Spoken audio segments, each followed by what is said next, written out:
Okay, so we are live. So welcome everybody.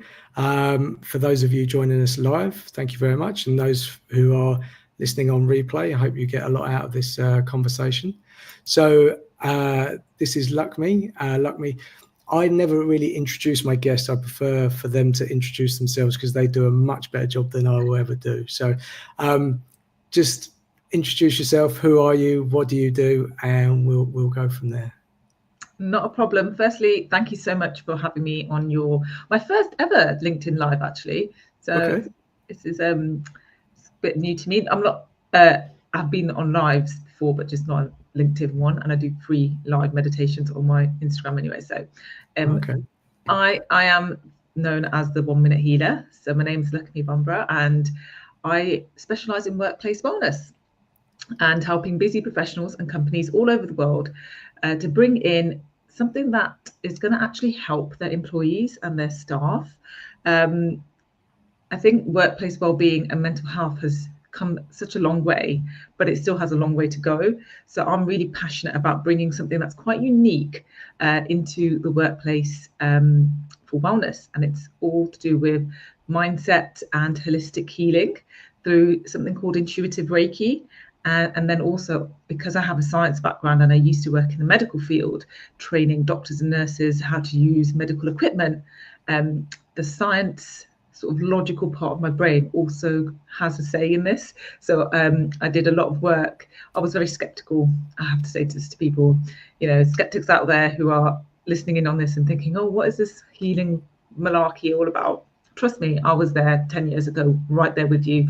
Somebody had told me, and people will say, somebody had told me 5 years ago I'd be doing this as a living. I would have laughed in the face. That is so true, because literally I would have laughed in the face. So yeah, I kind of got into this about 10 years ago. It sparked my interest again, because like I said, I was very much science minded, went and did a biology degree at university, and then I ended up working in the medical field, training doctors and nurses. And this sort of whole kind of world of holistic and alternative wellness never really interested me until 10 years ago, when I was in New Zealand and I was sort of reintroduced to this world, I should say, by my aunt, who was a Reiki master. I don't know if anyone has ever heard of Reiki. Have you come across it? Yes, I've actually done it. I've had 2 sessions of a friend of a friend, and I had it, and it's it's amazing. It's I don't fully understand it, so I mean we'll dive into like the logistics of it. But it's I think with these things, and you kind of touched on it a little bit, is when you start to go down the wellness route and people talk about mindfulness and meditation, and then you start to talk about energy, etc., it's just a bit further down that spectrum. And I think a lot of people are turned off, because I know a lot of high potential people really say they can't sit and even meditate for like a minute because their brain's just going like crazy. But actually, I've done it, and I'm not one of those high performers, high achievers. But what I actually found, it shifts. I want to say it's more about energy, and obviously you're the expert here and you can explain it. But I went in, and I also had a problem with my leg at the time, and the lady that was doing it was really good. She was a friend, and she explained, okay, this actually means something else. And I was like, oh, okay. And there was it was all about her moving her, I want to say, hands over, not my body, but not even touching my body. And it was just, and I did it twice, and I was like, wow, this is something that I don't understand, and I don't need to understand it necessarily, but I felt amazing afterwards. And it was at that point I was like, why doesn't more people do it? And I think, I mean, we can talk about it, but I think it's that barrier over. Sometimes we have this, we say like woo-woo thing, and meditation and all that stuff. And so I think, as I say, it's maybe a continuation of that. But I think once you've done it, like you kind of want to keep doing it, right? So honestly, I'm so glad there was a few points there. I'm so glad you sort of raised, because I had the same kind of experience. So I always like to tell people as well, and I love the fact that you said that you had a problem with your leg. Yeah. A lot of people come to me or look to alternative wellness when they've tried everything else, and they're just like, right, last case scenario, worst case, right, let's just try something else. It's not going to do any harm. The best scenario is going to help. So I always get a lot of people who've just come to me like that, and that's fine. Absolutely not a problem with that. I always love to tell people my origin story of coming back into Reiki, because let me just backtrack slightly. When I was younger, I was very intuitive as a child. I could always just sense things, and I knew stuff about people because I could read their energy. Like I could just feel if someone was sad at a very young age, even before I could talk. I just knew that they were sad or there was something wrong, like to the point where I would say to my mom, or I'd move away from somewhere. I'm just like, this feels weird. Didn't realize that until I started nursery and school that wasn't normal. Like not everyone's like that. Like, oh, I can see all this and I can see this energy, and it's like, oh, okay. So just candidly, I was like, I was already that weird token brown kid back in the 80s, 90s. I didn't want to be that weird token brown kid who also was into like this, like you said, woo-woo stuff. And it was back then, there was nowhere near as much as an awareness or exposure as it is now. So yeah, I kind of shut it off. I was like, oh, I want to fit in, obviously. I want to make friends. So I kind of shut that down. And then I got reintroduced to this whole world of energy healing in 2015 when I was in New Zealand. Like I said, my aunt was Reiki master. And I remember stepping into this room, and she had this like weird and wonderful room with all these like crystals and dream catchers and all this, stereotypically what you would imagine an energy healing or meditation woo-woo room would look like. And I was right there with you. I was like, what is this? What have I stepped into, kind of thing, but trying to be polite. She's my aunt. She said, oh, let me give you a session. So very similar to yourself. Lay down. She didn't even touch me. She was hovering her hands over me. But like I said, I like to tell people there was nothing wrong with me at that point. I was like 30, I think. And I was living my best life. I was single. I was in the prime of my sort of my youth, I should say. Still 30, still young, yeah. So it was. I had no problems. I had no issues, health or anything. But I actually felt such a shift, because what I hadn't realised was all this trauma of these past experiences. I'd been divorced. I'd lost a lot of friends from a very early age. Like by the time I was 28, I'd lost 3 really close friends of mine. But I had thought I'd dealt with it by going to counselling and stuff, but I'd apparently been holding this on in my energy system. And so when I could actually feel some energy coming out, it sounds really weird. I literally felt like energy being pulled out of my chest. And then when I got up, I remember opening my eyes a little bit thinking, what is she doing? Because I could feel heat from my chest. Like, what is she using? Has she put like heated pads on me? And all I saw was her hands just hovering over my chest. And I was like, and then I saw some energy leave my body. I was like, this is some weird stuff. I was like, I haven't been drinking. I know I'm of sound mind. Something's, I wanted, the curiosity got to me. And I asked her afterwards, and she's the one who actually turned around and said to me, she was like, your body just got used to carrying this heaviness, this trauma. Your body, your muscles are like a sponge. Your body remembers everything, even when you were a child. This is why a lot of people now do a lot of, when you go to talking therapy or counselling, they always go back to your childhood, because we don't realise all these little experiences that are, to us as kids, don't really make any difference. Something is quite traumatic to us. We hold it into our bodies, and until you're actually doing something proactive or physical to actually remove that trauma from your body, your body gets used to it, a bit like chronic pain. So I was like, I was walking differently, I was carrying myself differently, I felt lighter. And that's one of the main feedbacks I get from clients who've never done this before. They're like, I don't know what you've done, but I feel different, I feel lighter, and I feel like you've taken like the weight off my shoulders or something, or the chest is a very common area that we carry a lot of heaviness, and that's exactly how I felt. And then my aunt was the one who's like, well, you've done a science degree, you should know everything in the universe is made up of energy, everything starts from energy.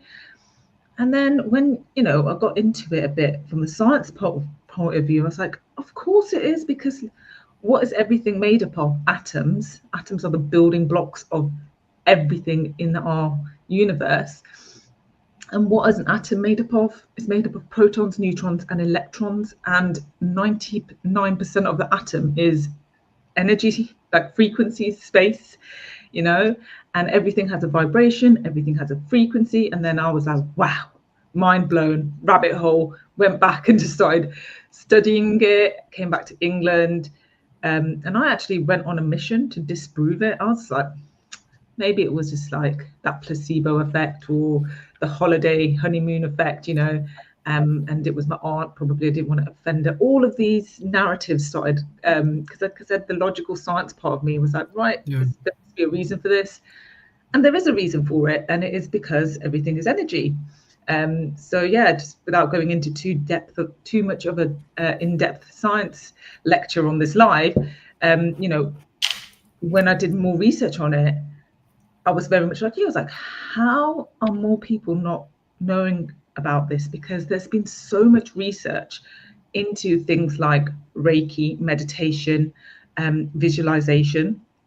In hospitals, it's used for helping patients who are undergoing long-term chemotherapy. Back then, it was funded a lot by charities, but now, since COVID and lockdown, a lot of UK hospitals and hospitals around the world have actually employed full-time Reiki therapists to help hospitals. Yeah. And actually, when I was training a few years ago to get to the sort of last level of qualification so that you can actually teach the Reiki, I actually met a consultant liver surgeon from a London hospital, and he was actually on the same course. And I was like, you're actually training to be a teacher? It's like, yes. He goes, he had an experience when he was having surgery done. And again, he was very much like me, thought, what is this nonsense? But it was supplied by a charity that worked with the hospital. And his wife was like, you're having it, just try it. You know, we want to get you back out of surgery from the bed to being, you know, where you should be operating on the patients. And he was like fascinated that it actually helped speed up his recovery after a transplant surgery. And so now he's an advocate for getting it into hospitals that do transplant surgeries, because he said it helped his recovery like speed up. And that's actually why a lot of athletes use it as well. But it's like, really? Yeah, it's like no, I didn't know the athletes thing. I didn't know that. Yeah, like Anthony Joshua. I have to say, he's not my. I wish he was my client. So if Anthony Joshua, anybody knows him, if he's listening, he's very much into mindset and a lot of athletes are in visualization techniques and things, because they have found, they've again done studies. I'm such a geek, like I just go and because I think I studied it at university, and I love reading like clinical papers and stuff. But yeah, there's been a lot of research and studies done on the power of visualizations, and they had some athletes who were like running marathons or 400 meters and things, and they would then link them up to a machine with these like neurotransmitters, and they would just get them to imagine that they were running the same race that they do all the time training. And what they found was the same muscles, the neurotransmitters was firing up the same muscles as if they were running a race. So the power of visualization is insane. Yeah. And then they use a lot of this kind of things in the army. So yeah, my ex was the ex-army, and when I told him I started doing this work, when I started training in it 10 years ago, I expected him to be a bit more skeptical. And he was like, when I told him, I said, oh, I did this thing. And he was like, oh yeah, that they use that. They do astral projection and remote viewing. That's it, remote viewing in the British Army. And I was just like, I was ready for like some back and forth, like, you know, a little bit of a lover's tiff. Yeah, People yeah. are like, yeah, they've done that. Don't you know about that? And I'm like, no, this is What? mad, because not Why? everyone talks about it. Why do you think that is? Is that because? So again, when I say Reiki, like you can sort of sometimes see people's eyes roll and they go, "Oh." Do you think it's like because there's negative connotation in some way? But then, like you've just said, like elite athletes, military, these things, like, you know, they don't do these things for no reason. You know, And there's hospitals as well. Like, I'm yeah, sorry, like hospitals are bringing it in now. So I say to people, there's something behind it. I think, to answer your question, Colin, I think it's like, you know what? I'll be really honest. I don't know.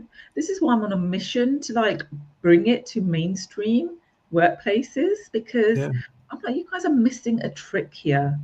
Because every single person that I have given a taster session to or have had an encounter with, legit, not one person has said that it hasn't made some form of difference to their life, either for a long-term or short-term period.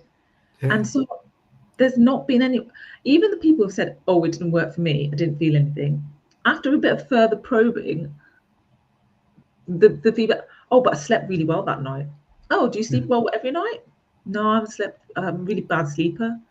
But what they do, they both don't put two and two together, because yeah. their minds, they're thinking I should be feeling this, I should be having some kind of massive Yeah, transformation, epiphany or something. Yeah. or, you know, bells and whistles, fireworks are going, and I'm now an enlightened monk that I'm ready to do Yeah. everything after like one or two sessions. But I say to people, it's very subtle. For some people, this is so subtle. I had a client who afterwards, she had during lockdown, I think also during lockdown, as awful as it was, this global pandemic, as awful as it was, it actually shifted people's mindset and willingness to be open to trying new things. Because now, when you said, oh, people roll their eyes at Reiki, when I was talking about it 10 years ago, because I was so excited by it when I came back from New Zealand and I started finding out about all this, like, you know, hidden data on it. And I then trained to be a master teacher, and then in different styles as well. And I started doing it part-time while I was still in the medical field. People would just look at me like, what are you on, Lakhmi? Like, this is your, what, really? So I actually didn't talk about it a lot until I was just getting more positive feedbacks and people coming to me like, oh my gosh, Lakhmi, what you're doing is something insane. Like, how are you doing this? And even I was like, I don't know, I'm just moving your energy around, you know. I'm just like making sure your energy is flowing the same way the blood and the oxygen should be flowing in your body, because that's the same way your energy should be flowing. It kind of made me step back and think, well, why isn't it being brought to the mainstream? And for me, my passion was to help people who are stressed out, because at that time I was running two jobs. I was full-time in the medical job and then part-time Reiki. So it was like medical device rep by day and then Reiki master by night, kind of alter ego. And that's where the one-on-one approach came to be. Like, I just found myself, like, I'm a Reiki teacher, but even I didn't have time to meditate for longer than 15 minutes in the morning. And some days, you know, when you're rushed in the morning and I had to be in surgery at, you know, 7:30 to make sure that they were using the equipment properly, I wouldn't be able to do a 10-15 minute meditation in the morning. I could barely get out of bed at 6 o'clock and get in the car. Do you know what I mean? So I found myself working with like some scientists and people in this industry, the holistic industry, but also in sort of neuroscience, to see how the brain works. And I was thinking, well, how can I make this easy for myself? Because I know meditation works, I know mindfulness works, and I know energy healing works. I have an insane amount of people feeding back to me, and yes, fine, it's not as tangible results as other modalities, but like you said, why do we always need to understand everything to a T? If it's giving you positive feelings and positive outcomes, and it's not being a detriment to anything else, and it's not, getting in the way of other like medications and stuff, it's not going to be harmful to you, then why isn't it being pushed a bit further? Because there's nothing wrong with it. The worst thing would happen is it doesn't work. And if that happens, I say to people, if that ever happens, I'll give you your money back. Hand on heart, I will give you your money back. This is what I say to workplaces now, and that's my challenge getting in there, is because they're so skeptical. So I say to people, there's a risk-free taster session there.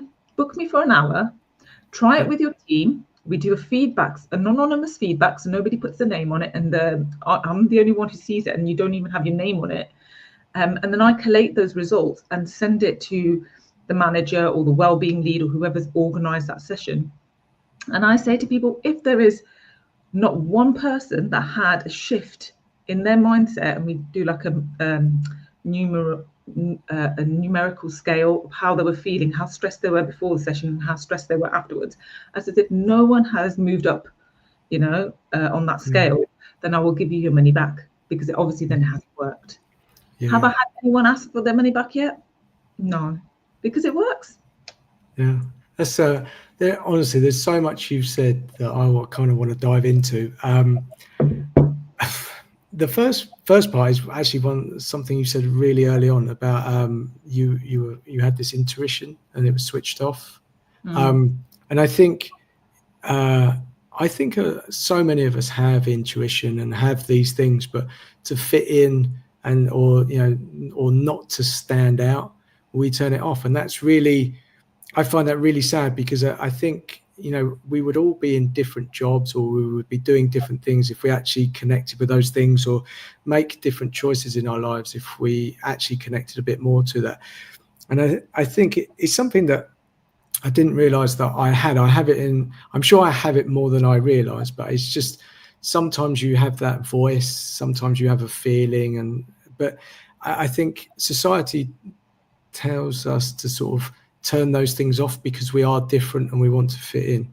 And so I'm super pleased that you came back to and you connected with it, because that, for me, I love to hear stories like that, because it's something as a child, and I have 2 young children, and I realize that they are so more intuitive than I realize. And when one of the things we do when we go shopping, if we go and pick up fruit, I ask them to pick up the fruit, and they pick the one to actually pick up, because we always say don't judge a book by its cover. So I would pick the one that looks nice and ripe or whatever. And especially when it comes to watermelons, my eldest daughter, she now picks them up, and I'd say 9 times out of 10, amazing. And I would say the 10th time that wasn't right is just because we've got watermelons that were way out of season, or and I love that about that. And I find it very sad. I'm a big believer in that we should allow children to be more of themselves and bring that. And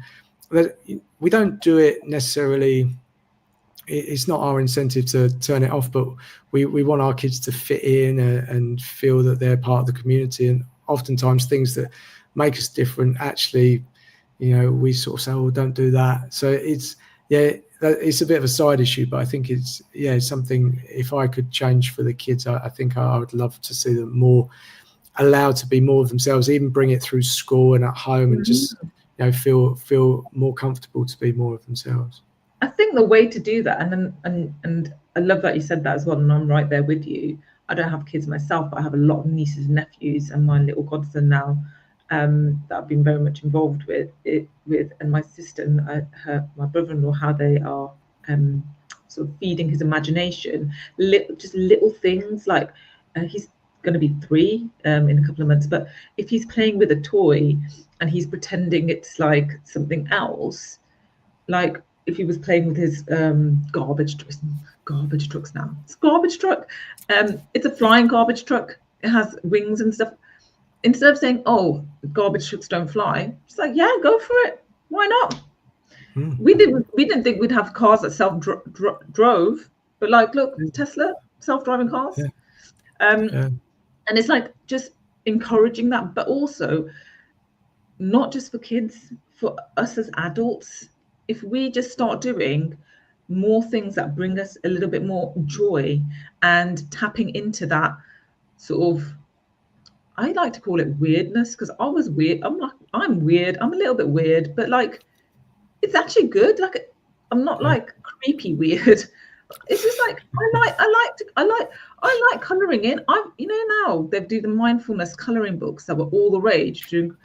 I had a children's those. Everyone's on it now. I'm letting you guys all in a little secret. It's not even a secret now because I'm just saying it live.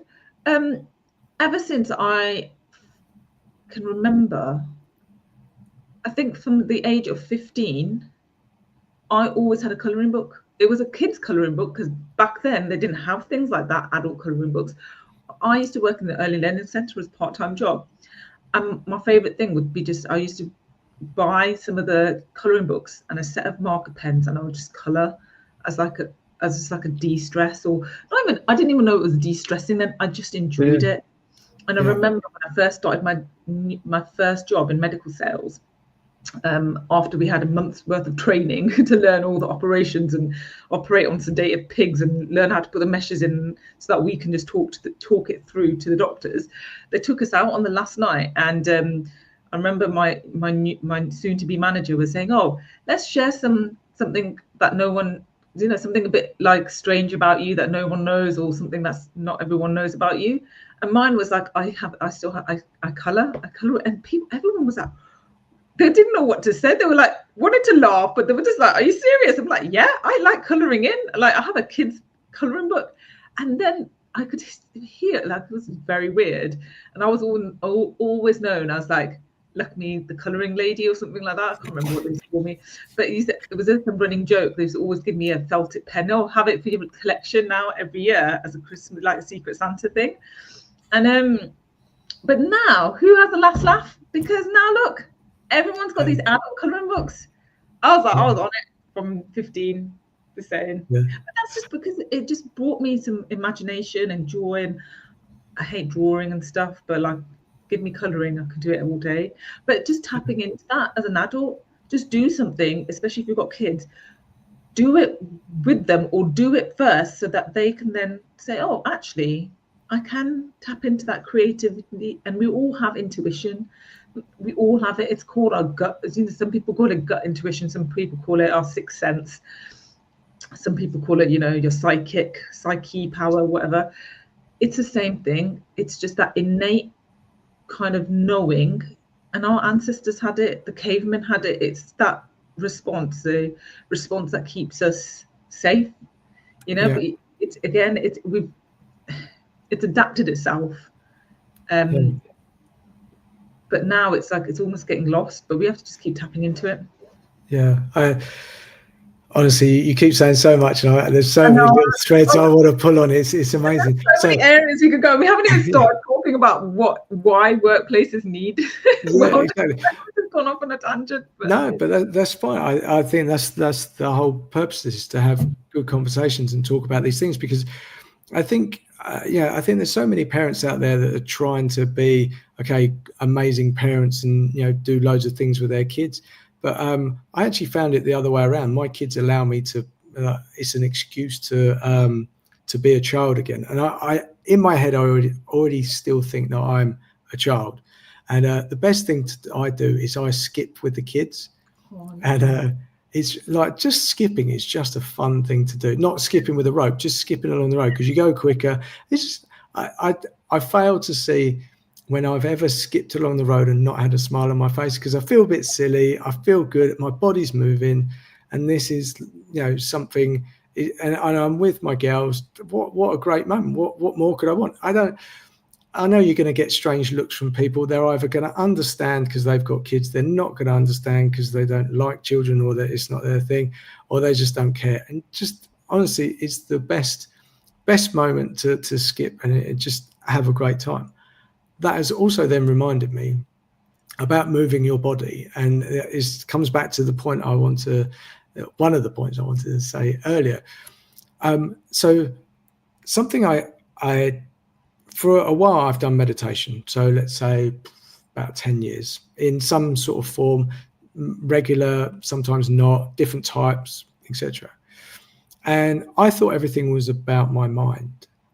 And then I realized that actually it was about my body. And so it's quite an interesting thing to talk about, because we're going to talk about anxiety and stress and how you help people in companies. But burnout is really something massive. And I live in Luxembourg, and it's basically a financial area, and there's more statistics going up about how many people are burning out. And I had the fortunate opportunity to talk to someone who was very open about going through burnout. And basically, he lived his life running everything on his brain. He just said, "Oh, I'm going to get up. I'm going to work harder. I'm going to do this. I'm going to do this. I'm going to do this." And he kept on going, until finally his body said no. And it was his body that actually said, "Look, I've supported you until this point, and now I'm not." And he went through this long period of burnout. And every time he tried to sort of restart his mind as the engine to drive things, his body went no. And I realized that one of the things that was missing from my meditation was thinking about the body, where all that energy is, what's stored up. And it then my mind goes to emotions. So, and we can talk about this also as from a work perspective, because oftentimes we're told to leave emotions at the door. Just leave it at the door. Don't bring your stuff into work. And that message for me gets very confused, as in there is no place for you to bring any emotions at work, because basically your boss doesn't want to see you cry about something that you're not happy about. Now, so what we naturally do, and I'm going to generalize, and feel free to have a go. I think men are really bad at this, because I think men are very, they don't show a lot of their emotions. The ladies that I've connected with, they're much more in touch with their emotions, and that isn't a negative. That's actually a positive for me, because they've actually taught me a lot about connecting with what's going on in emotions. And that emotions for me is something that's in your body, and it has to come out and you have to feel it. Now, if you're told at work to switch your emotions off, you basically cut off the feeling, or you swallow those emotions, and they go, you push all that emotion down in your body somewhere, wherever that goes. And that might not show up that day, might not show up that year, might show up 30 years down the line, but something's going to show up. And I genuinely believe that now. And I've seen things, if you hold your tongue, you don't sort of speak your mind, and resentment becomes a big thing. And especially in work, there's managers, there's egos, there's all these things going on, and there's a lot of people just sort of don't actually say what they feel, because either they feel bullied, or they feel they can't, it's not a safe space, etc. And they swallow those feelings. And I believe a lot of that, if you can go through and find that energy and let it go, and let's talk about what you do and how you help them, because that's, I'm sure one session with you helps, but that's not, I think to myself, if I buried something in my childhood, when I was, let's say 7, I'm 47 now, for 40 years, it might come out quickly, but it might take a little bit of time. And the first go, yes, if you could clear it, amazing, but just keep on doing it, keep working with it, and the results, like you say, you're going to feel lighter. You've bottled something up. If you actually try and visualize it in your mind, that's an energy that you've shoved down somewhere, and you just compound it. And I have this belief that a lot of illness comes from swallowing all of that. So that was a big spiel from me. Yeah, Do you want to unpick that in any way that you feel? I'm so grateful that you brought this up to the table, because I think it's so important that people are aware of this and understand that, because you're right. Everything you just said is right. Emotion is just emotion. E is the scientific sort of, or the mathematical letter for energy, right? So E equals mc squared, energy equals whatever it was. So anyway, emotion, E, energy in motion. And that's why energy should be just moving. Your emotions should be moving. You should never get stuck in emotion. But the problem is, the reason why a lot of men and women prevent themselves from bringing their emotion to the surface because, like you said, society has deemed it to be not professional, I guess, to be an emotional being. But it's like that's like saying it's not professional to be human, because we're human. We're made up of energy. We're in motion. We're energy in motion personified. Like, you couldn't get any more emotional than the human species, right? So for me, it's like, okay, we've all got those kind of levels. We're not saying that you should show up to work and just air out all your, personal feelings and laundry, so to speak. There is levels there. But I think when you are putting that expectation where you cannot show any emotion at work and it's not professional and it's not the place to do it, where else are you supposed to do it? Men especially. So people are quite surprised when I tell them that 86% of my clients are men. Oof. Why? Yeah. Why is that? Because you'd think that energy healing and all this kind of like holistic wellness is more sort of, again, generalizing, stereotyping, or whatever you want to call it, is usually more prevalent in the female population, because we're a bit more in touch with our emotions and wanting to do stuff with them. However, what I do, and this is the beautiful thing, is no one needs to talk to me. You can just sit there, either in person or online, because I do have clients all over the globe, and we can speak about this as well, how energy stuff can work online. You don't have to speak at all, because a lot of the time, what we are worried about, what we are stressed about, what is really proving those pain points for us, a lot of the time we don't know the depth of them. We only know the surface. Oh, this project at work is causing me so much stress, or this client, I've got this client deal that I need to get through, and that's my main kind of stress at the moment. Actually, underlying that, there's so much more going on. And like you said, from childhood or from other experiences personally as well, like personal experience. Oh, something happened at home, you've had an argument with the wife, but if I had to just park that because now I've got to go game face on, I'm going into a client meeting. All of that stuff is still there in your energy. It's in the back of your mind. It's weighing down on you. And then what happens? The day goes by, you come back, and it's like, right, I don't want to deal with anything now. I just want to switch off, play with my kids, have dinner, go to sleep. And it's almost like a groundhog day, and you're repeating that same pattern. And all that frustration, all that stress, all that trauma, I guess, builds up. And then people are like, oh, I don't know why I feel so crap all the time, or I don't know why I can't handle this, or I'm feeling burnt out, I can't focus at work, I'm just feeling really sad and I don't know why. Of course, we don't know why, because it's been an accumulation of lots of things. It's never really one thing. But the beauty of what I'm able to do is you just sit there and just let me help your energy. And I always say, I know I call myself the one, well, I never called myself the 1 minute healer, but I've been given this title as the 1 minute healer. But I always remind people, every single one of us is a healer. Our bodies heal all the time. Every single day, there's some form of healing going on in your body, and we don't even give it any thought. When we cut ourselves, you've got a paper cut on your finger, you wouldn't sit there for a whole day looking at it, putting all your energy and focus into, please heal it, please, can you heal this?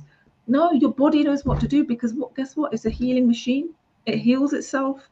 And what I'm able to do is just speed that process up, because I'm able to connect with your energy. I'm able to bring about sort of energies and frequencies that most of us humans aren't sort of, I guess, privy to. It doesn't mean they're not there. It's a bit like I say to people, it's a bit like cats and dogs and bats can hear sounds that we can't, and insects see colors that we don't even know exist. But it doesn't mean that's not there. So what I'm able to do is just tap into these different frequencies, and I can teach people how to do this. It's not like anything like gatekeeping secret or anything. We all have this ability to do so. and you just help that energy release. We just pull it out, or we remove those blocks or those heavy, dense traumas and experiences that your body's just held on to as memory. We just release it. You don't need to talk about it. You don't need to even know where it came from. I always say, why do you need to know? Just do you want to go back and get stuck in it once we talk about it after your session? What does this mean? Sometimes I'm like, why do you care what it means? Do you feel better? Yes. Are you ready to do some more work? Yeah. Do you ready to just go live a happier, healthier life? Yeah. So then why do you need to then go back into the emotion and get stuck in it? And it's this weird thing as humans have. We need to control and understand everything, but sometimes you don't need to do that, because when you do that, you get stuck in the emotion again. Yeah. So I have a logical mind, and that works in some ways, but then it holds me back, and it also makes me overthink a lot of things. Like you say, why do you like? Because I never thought about it the way that you phrased it. You go, why do you need to keep going and revisiting? Sometimes I think we like to sort of play the victim and go over the old things, and but I think just simple. Just let it go, and that's amazing. And that's the thing, right? And I remember you saying that just one session may bring about some amazing changes, and that's great. But it's like going, I hate this analogy, but I'm going to have to use it because a lot of people can resonate with it. It's like going to the gym or eating healthily, right? You can't just eat healthy food for one day and then work out for a week and that's it, everything's done, you never have to do it again. I wish it was. If I had a superpower, it would be I could eat anything I want and I would still be healthy and fit, but it just doesn't work like that, unfortunately. You have to, anything you want long-term results in, you have to work at it.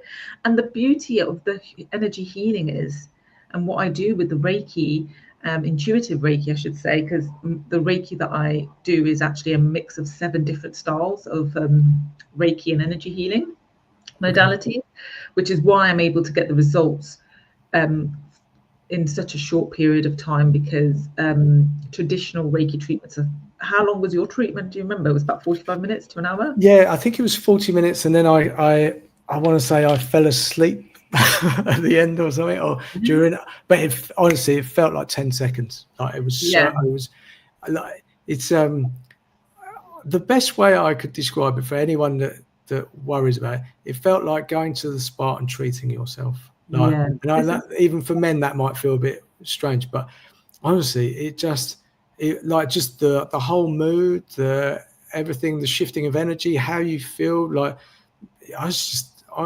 it's like a big gift to yourself, and it's just such a nice feeling. And at the end of it, you just so relaxed, you fall asleep, and like your mind clears. It's like all like the fog lifts, and like you say, and then you feel like this warmth or energy or something around your body in certain areas, and it's like, I think so each session I think was for an hour, but the Reiki lasted was about 40 minutes. So I mean, that's why it's called a treatment. You're treating yourself, right? So traditionally 45 minutes to an hour, because I combine the 7 different styles of Reiki, I'm able to get the same results from a 45 minute session in 10 minutes, and that's why it works so well. And this is why my niche and my passion is for helping busy professionals or busy people, moms are busy, parents are busy, anyone who just doesn't have time for wellness. Oh, I can't do a 10-minute meditation. Oh, I can't do an hour's treatment. It's fine. You only need to do 5 to 10 minutes. So I do like 1-minute wellness techniques, practical things that people can do in combination with doing these like 10-minute sessions in the workplace. And why it works so well is the statistics around workplace well-being are shocking. And this is what, again, I can't wrap my head around, because I've done a bit of research. Like I said, I'm a bit of a geek. Where has it gone? The amount of money that the UK alone loses per year due to poor mental health at work? Do you want to hazard a guess? I'm going to say, I want to say 100 million. Just some crazy statistic. In 2022, £45 billion was lost in the UK alone.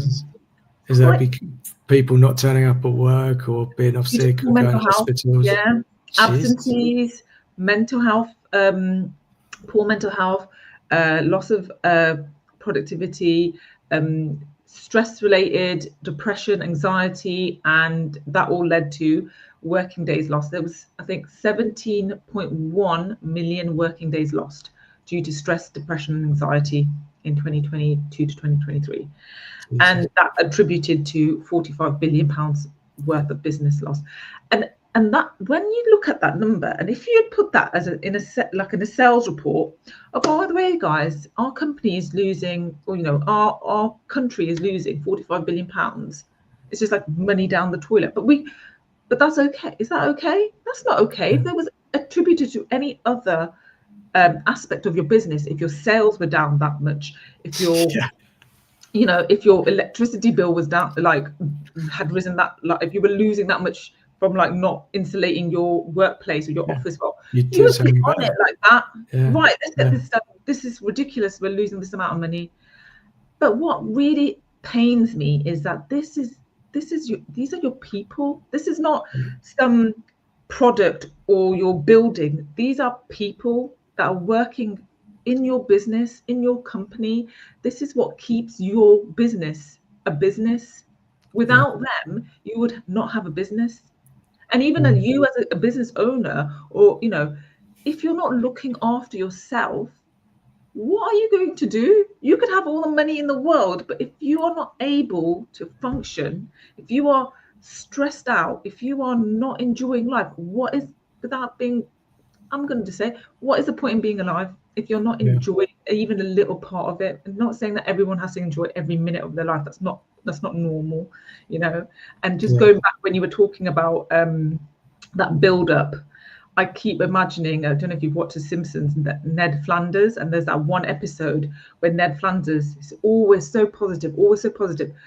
But there's also a thing called toxic positivity, and it all builds up because he just never expresses himself. He never sits in his emotion, and then he just erupted in this one episode, and he just went from 0 to 1,000,000, and everyone was like, "Oh my goodness!" But it's so true, because when you sit on things, it's like, it's just like a melting point is about to erupt. It reminds me, there was a film years ago, I don't know if you're too young to remember, but with Michael Douglas, called Falling Down. He's an office worker in America. And basically, I'm not that much younger than you. Okay. I'm not that young. That's what okay. But he just flips out and goes mental, and he starts killing people and stuff like that. So, but as you were talking, I kind of wanted to send a message to anyone that's running a business, has people in their business and for themselves, So I'm a believer that, our lives are busy, but we also make our lives busy by the choices that we make. And I think we overconsume, if something's important, you make time for it. But well-being is one of those things that we don't make time for. We try and put everything else in front of it. Now, I'm a big advocate of moving my body. I try and work out 4 or 5 times a week. And that has got me through some ups and downs in my life. And it was something, it released so much sort of pleasure to do those things. I'm not competitive in any way, but it was just about moving your body. Now, I used to run quite a lot, and a lot of people say I don't like running, etc. And I think that, when you say exercise, everyone thinks it's got to be a competition. Okay, I've got to run a marathon. But these are extremes. You don't need to do that. But I actually, when I come across people I've worked with and they've said, I don't have time to do something, I go, okay, we'll do it at lunchtime. And they go, okay. And they throw a load of excuses in the way to say, I can't do this, etc. And then I say, I'll do it with you. and I'll make it as the smallest thing possible, the smallest thing, because I'm not trying to convince anyone that it's the right thing or the way that I do things. You know, everyone is different. But if you can do the tiniest step and you feel something good from it, then it works. So the point I'm actually trying to get to is that if you own a business, you're a founder, you know, you're in charge of people, then having someone like you, let's say once a week, once a month, I don't know, just to come in and just say, right, okay, rather than have a shitty meeting that nothing gets agreed on or something like that, book in the diary for, let's say, half an hour. You said you can do it in 10 minutes. Let's do half an hour, just people to get there and say, right, okay, we're just going to do this as a group or just do single sessions, whatever it works. But then see the results, because there are so many meetings in companies that are just a big waste of time. Yeah. Now, like you said, at the center of this is people. People, you want the best for your people. I know a lot of companies don't. They think people are robots, but the people that care about their people, if you can clear the space for them and allow them to have someone like you come in, you know, like you said, you can do it online, and maybe we dig into that in a second. But actually just do that as a regular thing and just say, okay, look, this is a commitment, and just say, and I would also stress that the person at the top should do it themselves, because in the same way that I have said to my children, can you do this? Can you do this? And they don't do it. I realize that actually they mirror my behavior.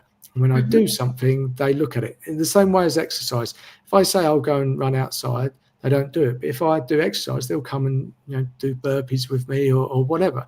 And I think as a founder, you owe it to yourself and to your people to demonstrate that behavior. And again, just do it in the smallest thing and try it, because like you said, what have you got to lose? Absolutely nothing, and everything to gain. With the one approach, you have nothing to lose, because if you honestly don't like it, I will give you your money back. But I'm so glad you said that. Thank you so much for raising that, Colin, because funnily enough, this is how I actually ended up coming into workplaces, because I used to work with, well, I still do, I still do individual clients as well, but I work with a lot of busy business owners. And it was these people who are founders and business owners that I was doing these sessions for. And they were like, oh my gosh, I'm not only feeling better, lighter, more focused, but there was a business coach I was working with, and he said to me, he was like, he'd been doing it for 4 weeks or something, 5 weeks. And we would be working on a particular part of his, he was working on his relationship, and I can say this because he has left me a testimonial, video testimonial as well. But I won't mention his name. But if you want to go and watch his testimonial, you can. But we were working on his relationship at the time, and he's the one who said it. It was like, I know we've been focusing on our relationship, but doing these regular sessions with you, I've changed nothing else. His sales process is the same. Everything was the same. He was like, but it's really strange, Lakhmi. He was like, I'm getting these new clients, these big clients who want to work with me, who want me to come in and do sales training with them.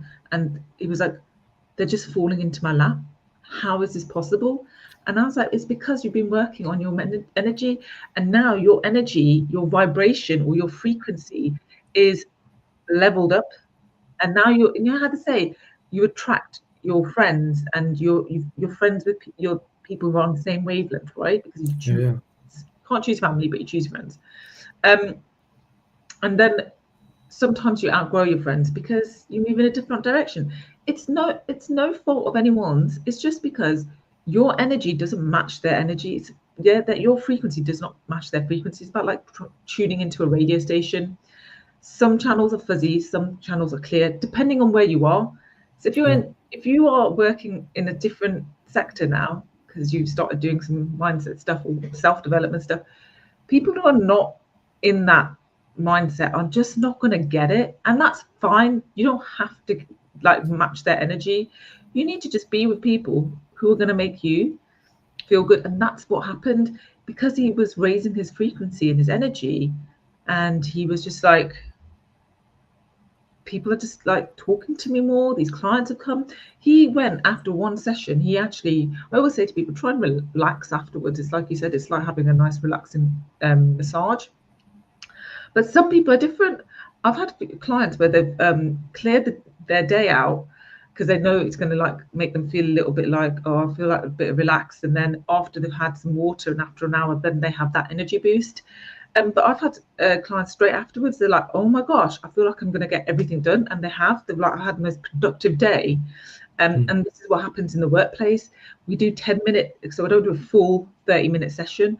I do 10-minute booster sessions, so that it literally gives your energy that boost. And for the next couple of days, a client that I've been working with for almost a year now, every month I go up to Birmingham. It's a family-run business in the trades. Never thought I'd be working in a trade company where literally 90% of the staff are South Indian, older Asian men who are the most skeptical people ever. Like, they were just like, what is this nonsense? They are now my longest standing customer in the corporate space. But what kind of got them to do it more than the sort of 6-month contract was because they found that the day that I was coming in, for the few days afterwards, they were getting more sales. Their productivity went through the roof. Wow. Their staff were like, they were just like, we don't understand it. It just feels different. That's why I get a lot. The workplace feels different because I don't know. It just feels nicer. People feel happier. And then when you're happier, you're going to do more work. When you've got more energy, when you've got less stress on your mind, you're going to do more work. You're going to be more focused. You're going to get your tasks done quicker. What does that attribute to? More sales, more clients. It's a knock-on effect. Yeah. But it's like, it's very difficult to kind of make it into tangible report. Yeah.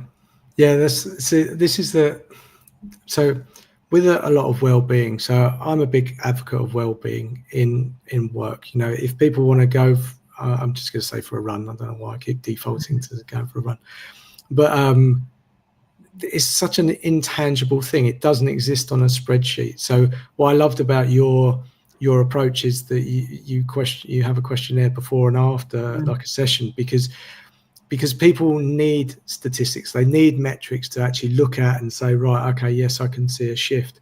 And it's a really nice, a curious thing, because if anyone's sitting on the fence and they're a business owner, just to try it out for the productivity point, not to squeeze more juice out of your people, but actually see how it goes. And then just observe it. So I'm one of these people now that I've started to experiment in my life, because I was a very all or nothing person, and I think, if I chose something, I stuck to it forever. But now I like this idea of experimenting and just trying out and seeing what works, what doesn't, and then there's no pass fail. It's just curiosity and see what happens. As a business owner, obviously, money is important, because if you don't earn money, your business goes. Exactly. Yeah. But money isn't everything. Staff satisfaction is a big part of it, because you want your people to be happy and productive, etc.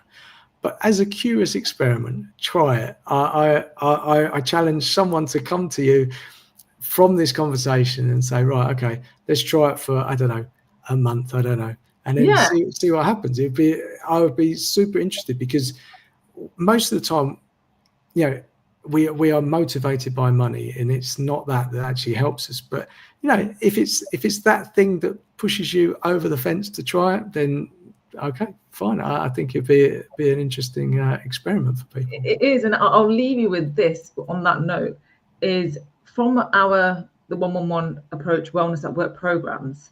These have been some of the statistics from just after the first taster session. So we always do a taster session first, because again, what I wanted to quickly highlight as well, and I appreciate we're coming into an hour.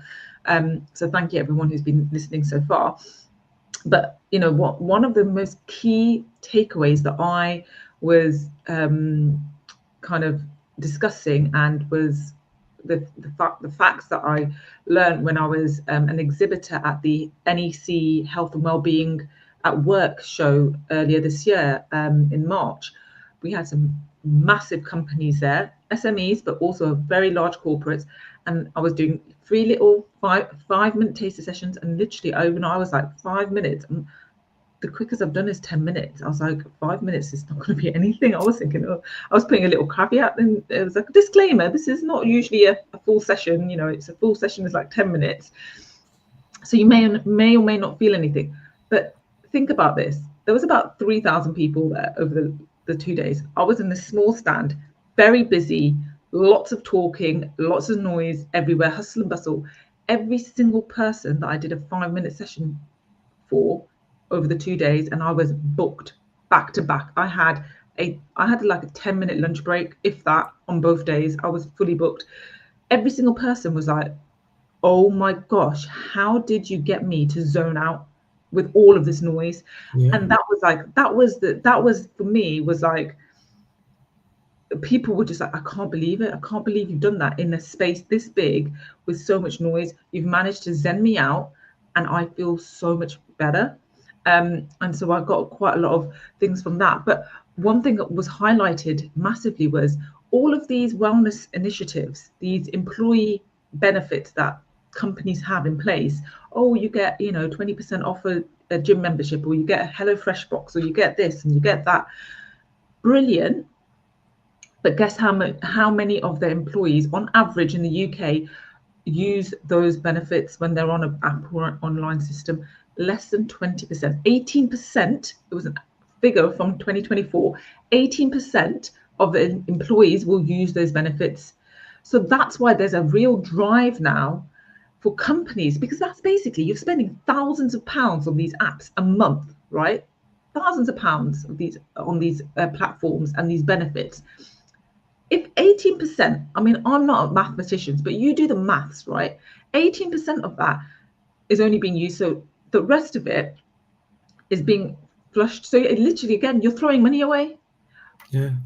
But again, I pose that question. If that was in any other, what am I trying to say? If it was any other situation at work, and you were only 18%, use. Yeah, you're utilizing it. Yeah. Utilizing it, yes, or utilization. What would you be doing? Straight away, you'd be like, we need to do something different. But because it's wellness, and because it's in them, we've just ticked that box. We give employees our benefits. We give them stuff for their well-being. We give them stuff for their health. But hello, 18% are just using it. The rest of them are not. So this is why having people like me come in the workplace, either in person, in-house, or you have online, you tell them, look, we've got this person here. You log in, you have your allocated time, and you just come and have 10 minutes. That's it. You don't have to use up your whole lunch break. I get it. You only have 45 minutes in a typical working day, right? 45 minutes to an hour. You need to eat your lunch then. You just need a break. Let's be honest, some of us want to doom scroll you want to catch up on your personal messages as well. And then you need a toilet break, and then you need to just get out and have some fresh air. Where's that hour gone then? And then now you're going to be, I need to go and do a yoga session. I need to go and do this breathwork session. I need to go and do this meditation. That's going to take up my whole lunch break. I don't blame people for not wanting to do it. This is why the one-on-one approach has come in to make it so easy, and something that people are going to want to use. One of those questions that is on that survey in the taster session is always, if your employer was going to put this in as a regular session for you, would you use it? Yes or no? Literally every single person, bar one in the year I've been doing this for companies, has said no. And that person was because they didn't feel that it aligned with their religious beliefs. Okay. But funnily enough, afterwards, I told that person, I was like, I have so many clients in the same religious background as yourself, and it doesn't contradict anything that is in that line. And so, but again, it's not going to be for everyone, and it's fine. It doesn't have to be, but 98% of your staff are going to use it versus 18%. So it's like a no-brainer. Yeah. And after just one session, 83% of people felt less stressed, 88% felt more relaxed, and 71% felt more focused, and 64% had a greater sense of well-being, which was the thing of, I don't know what you've done, but I feel a bit lighter and happier. Yeah. So like, it just felt better after just one session. And with those kind of statistics, it's like a no-brainer for people to do this. And what I love about what we do here is I make it bespoke for you. Like, I know that one size doesn't fit every single company, whether you're an SME or a big corporate. You might have 10 employees, but your 10 employees might need something different from another company that has 10 employees. You might have 100 employees in your staff.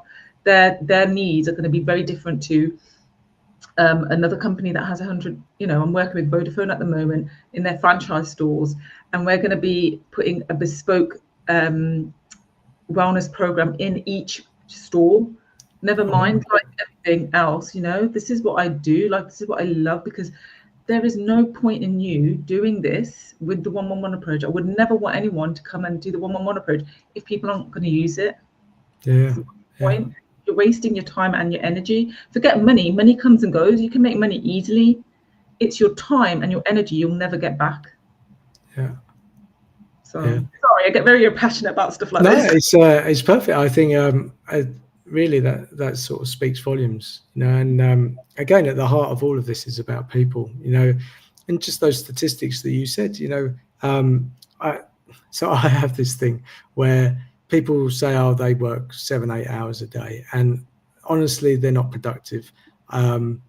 Because you're just there, you're flicking through tabs on your browser or whatever, pretending to work, waiting for your boss to go, etc. So, and you've had a big lunch or something, your energy's down, you're just pretending like you're waiting for an answer. And so I'm not actually one that signs up to working in an office from those hours. I think there's better ways of doing it, but I also appreciate that's how so many companies have to operate, or it's their preferential way. But think about how much better it is just to have the atmosphere where people are a lot happier to engage, and just there's so much negativity. I'm gonna say just a simple thing: the printer's not working. I know that seems really like minor, but that's a real irritant. That can go, oh yeah, the printer's broken. Everyone starts getting like this negative energy and stuff. You could change that around. I know that's maybe a silly example, but there's so much that goes on in an office when you've got so many people, so many dynamics, so much energy, everything's going on. Why wouldn't you give this small moment back to people to do? So yeah, I challenge people to get in contact with you and yeah, just try it. Like you said, absolutely nothing to lose. I'm conscious of time, so I think we're going to wrap up. So honestly, I'm converted. I'm going to try it for sure. But where is the best place to find you? Obviously, you and I connected on LinkedIn, but is your website or is it LinkedIn? What's the best place for people to get in contact with you? Is great. And yeah, my website is, I'm currently sort of making tweaks on my website, but LinkedIn is the best place to find me, or my Instagram as well. But basically all the content from my Instagram is on LinkedIn. So for companies and business leaders, LinkedIn is definitely the best place to find me. And for individuals who wanting to do one-on-one sessions as well, yeah, LinkedIn or Instagram really. Okay, perfect. So there's a lot of information on my website about wellness at work. So if you want a bit more about the statistics and the reasons why this works, on my website there is a link to wellness in the workplace, because I used to work with like I said, athletes as well, and so there's like 3 tabs. So there's wellness for you, wellness for work, and wellness in sports. So either of those things tickle your fancy, you can just read up about it and then just contact us. Amazing. So this obviously is recorded, and I'll send it out, and I'll link you in the comment section so people can reach out to you on LinkedIn. We did actually have a comment from, I believe, Andrew Hall, who's a gentleman I met the other day. He asked me what was the book I just showed. So it's this thing. It's called Mindful, and it is literally, so there's a shop here called Action. I don't know if it exists in the UK, but it's basically a shop, and it's just loads of sort of, I would say, mandalas. I don't know if that's the right mandalas, word. Yeah. So loads of things, and you just get yourself some pens and fill it in. I haven't done that much of it, but I think it was like about €5, and you get yourself a nice set of pens, and it's, take 10 minutes out of the day to do that. So Andrew, if that's what you're after, then yeah, you can go to Action to get it. But fantastic. Lakhmi, thank you so much for your time. Honestly, I think I could talk to you for a lot longer. So I really appreciate it. I'm sure there'll be a lot of questions around this and people reaching out to you. So thank you very much for your time. I really, really do appreciate it. Oh, thank you so much for having me in this space, Colin. It was an amazing conversation. Thank you so much. Okay, fantastic. Take care. Bye. Bye.